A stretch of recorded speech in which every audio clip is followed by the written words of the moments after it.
You've identified the pressures. Now it's time to act.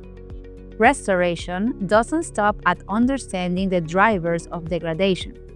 The real challenge is choosing the right tools to tackle them.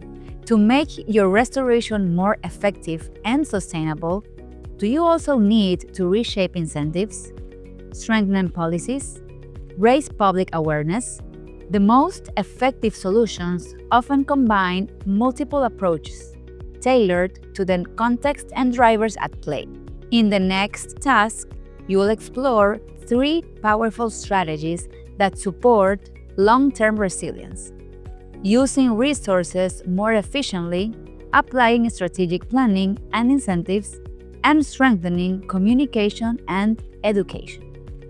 Let's take a closer look at how these solutions work and how you can put them into action.